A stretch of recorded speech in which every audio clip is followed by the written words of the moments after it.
Yo, what's up? It's One Piece chapter 1004, titled Millet Dumplings, which doesn't roll off the tongue quite as well as kibi dango, but translations tend to do that.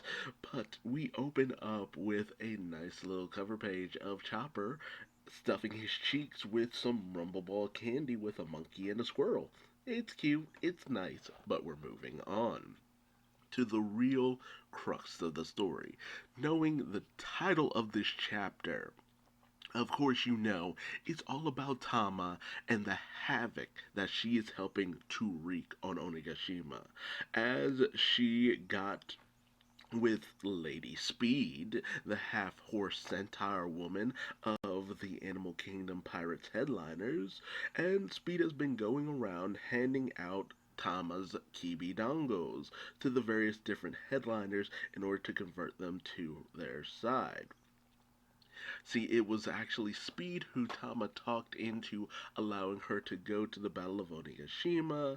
They headed over on Speed's own personal ship, creating all these dangos and millet dumplings and all that good stuff, as Tama was intent on helping to make sure that Wano became a place free of Kaido so that Momo could be the shogun and that she could eat her fill when she wanted to. She wanted to make the future she wanted happen. And I'm all for that, Tama. Do your part. Fight the war. Child soldiers.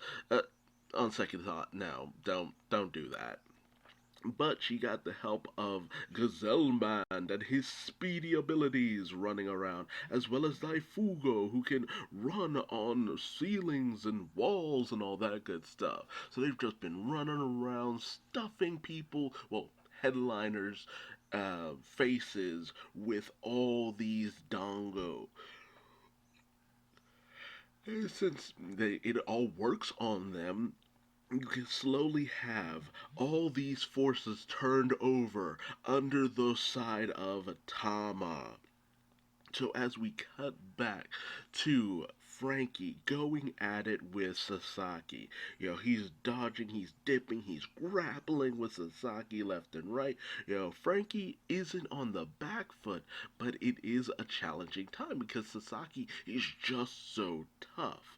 Frankie's using his chair left and trying to blast into him, but Sasaki is just shrugging off all the attacks, but Frankie's able to throw him, but then Sasaki recovers. It is a stalemate of a fight. That is until the gifters come in and hold down Frankie, well, the General Frankie.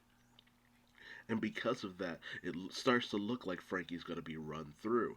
And worst of all, Frankie is called over to by Usopp and Nami and Tama, and they all look scared and freaking out because they're being chased by an entire army. And Frankie's just like, oh no, things have gone from bad to worse.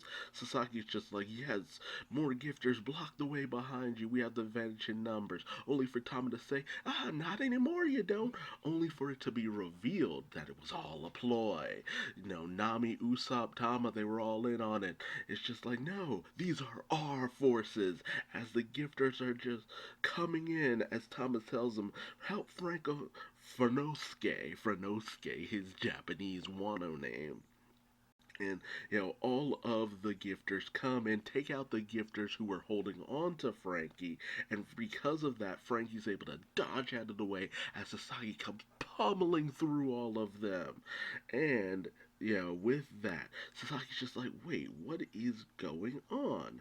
Only for Page One and Ulti to come in telling him they've all turned traitor. All of the gifters have betrayed us. It's some kind of ability from one of these weirdos. So I really love that. Tama is literally turning the tide of battle. We had that whole moment in the previous chapter where the CP0 we're talking about how, because of all the forces of Kaido, you know, the rebels, the pirate mink samurai ninja alliance and all that good stuff, they'd have no chance because they don't have the numbers. But because of Tama, the wild card that nobody knew about, and I'm kind of fearful about people knowing about her now, but that's something for later. Because of this, the tide of the battle has completely turned, and Ulti knows it. She's just like, okay, it's one of you guys. It was time for another headbutt as she goes leaping in to attack them on top of the Inu, the weird dog monster thing. But just as she goes in, Nami's just like, look out for thunderstorms, as she has one of her lightning balls behind Ulti and sends it shooting through Ulti's back. And it's for heart paralysis. That's what Nami says. It's her Thunderland's tempo, and Ulti goes down. But Nami knows that's not enough to stop Ulti. She needs stronger lightning. Is she gonna try to go after Zeus, or is she gonna try to build up greater lightning? As Ulti does kind of recover. It's just saying, that hurt, damn it, I'll get her. So she's kind of down, but she's not out. She's gonna keep going in and attacking. And at this point, Ulti has probably taken the most damage outside of Jack of all of Kaido's forces. Well, big time forces, headliners. Well, not headliners, I mean the Tobi Roppo, the generals, the top forcers, all that good stuff. So Ulti has really been taking a lot of damage, but she just keeps getting up. And as a lot of people were theorizing, Usopp has been sniping all of the gifters' mouths with the dangos, the kibi dango stars, as they all just continue to sway all of these people to Tama's side. It's just like General Tama is on the field. She is literally a force to be reckoned with. You cannot escape her power. And I love that. I love that setup. I love the fact that Tama is the turner of the tide and all that good stuff. That setup, everybody predicted it, but it's not bad to predict something like that because it just shows the strength of your writing. Just because you can predict something, it's just like, of course you could predict it. It was a good setup. That's the thing. And Sasaki's just like, what's going on? Where's the armored division running off to? Like, Sasaki's at a complete loss. And because of that, he's distracted. Distracted enough that Frankie can pull out his General Frankie sword, the Franken sword, and goes in on Sasaki with a V for victory flash attack, slicing into Sasaki. I doubt that does him in, but it still does some damage. So Sasaki has been attacked. It's looking like it might be curtains for Sasaki, but he hasn't turned into his hybrid form, so who knows. Meanwhile, at the Legion of Doom, I mean, with Sanji, who took out all the guys Black Maria had under her employ, but there's more women here, and you still have Black Maria. So she's got him all tied up, and it's just like, okay, I need you to do something for me, Sanji. I need you to call out for Nico Robin. And I didn't understand it at first, but after a certain point, I'm just like, oh, for the poneglyphs. It's because they know they need Nico Robin because she can read the poneglyphs. I'm like, oh, snap. And so she tells him to speak into one of those people with the Sheikah mask kind of looking papers on their face. It's just like, okay, speak towards this girl and your voice will carry throughout the castle. And then I'll set you free. And I'm thinking this might actually be Nico Robin in disguise because of the way that Sanji looks at her. I'm just like, I wonder. But you never know. But we don't know where Robin is, and we don't know where Brooke is. Now, I thought they might still be in the hall with Chopper, but that might not be the case, I'm wondering. And while Sanji questions, what do you want Nico Robin for? You know, Black Maria makes it known that, well, we're gonna gang up on her, capture her, mutilate her, take out her limbs, and after we're done with her for many years, we'll kill her. It's just like, that's incredibly sadistic and incredibly terrifying. So, no, yeah, of course Sanji's not gonna do that. And he just tells her, underestimate Nico Robin at your own peril. So, it feels like if he thought Nico Robin were in danger, he would have said something different. But because he knows that Robin isn't going to be in a dangerous situation, that she has an out, that she's already ready to take down Black Maria, that's the outset Sanji has. So very much like the whole situation with Caulifla, where Nami had to step in, I really believe that Robin is going to step in. And that's not my theory. A lot of people have assumed that because, Nami's already dealing with Ulti having her girl fight. So it's just like, of course, Nico Robin would be the perfect person to come in and have this fight with Black Maria. And not to mention, Nico Robin has not had a good fight in a good while. And while I kind of am on the camp of believing that not everyone in the crew has to have a big fight.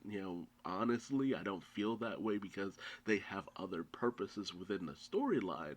At the same time, I would love to see Robin throw down. I would love to see Robin throw some hands. And what better opponent for Nico Robin, who can sprout multiple limbs, than to go after, you know, Black Maria, the spider. It's just like, it's a perfect setup. It's a perfect setup to a fight.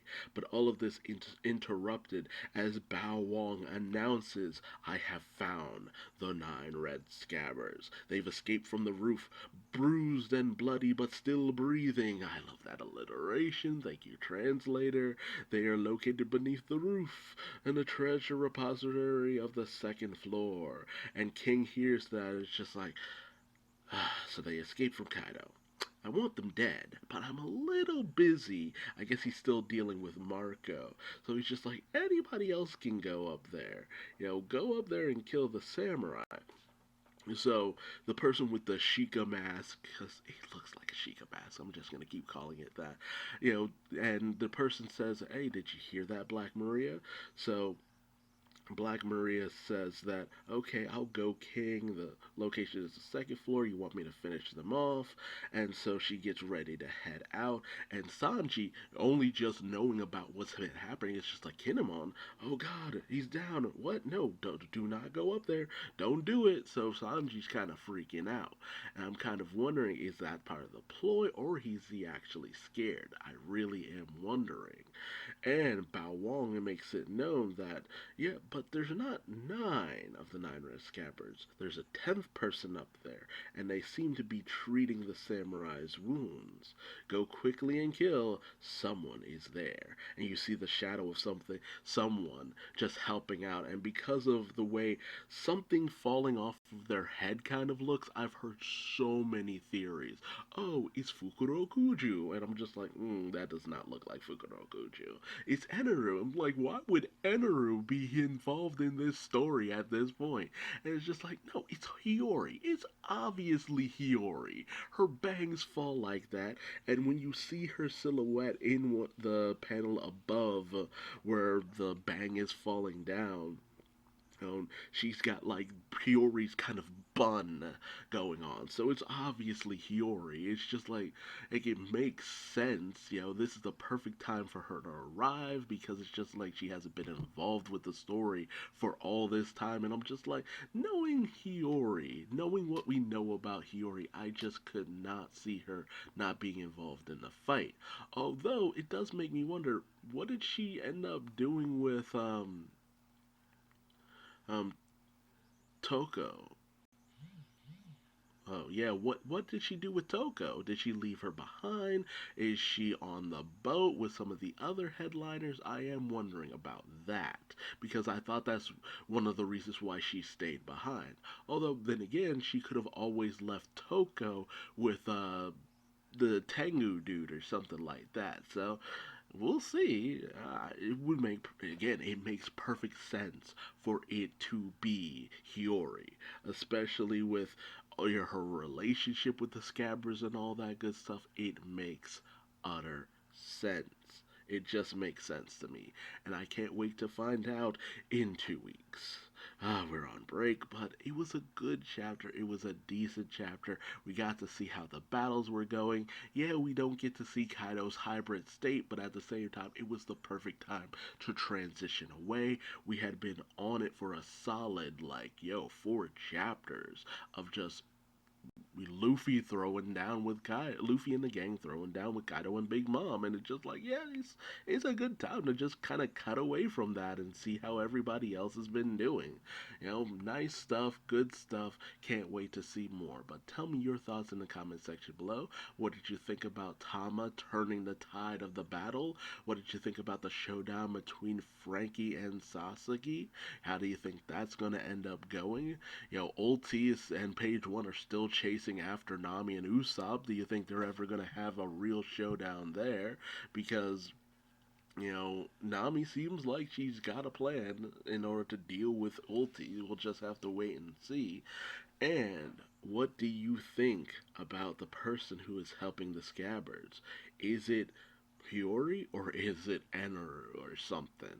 Also, Sanji taking on Black Maria. Is Nico Robin going to show up to the party or is she already there? You decide. Tell me that and more in the comment section below. If you liked this video, leave me a like. If you didn't, feel free to leave me a dislike. Subscribe and hit the bell icon. That way you never miss out on another One Piece chapter review. And until next time, I've been Duuz-Diz-Din, and I will see you later. Bye-bye.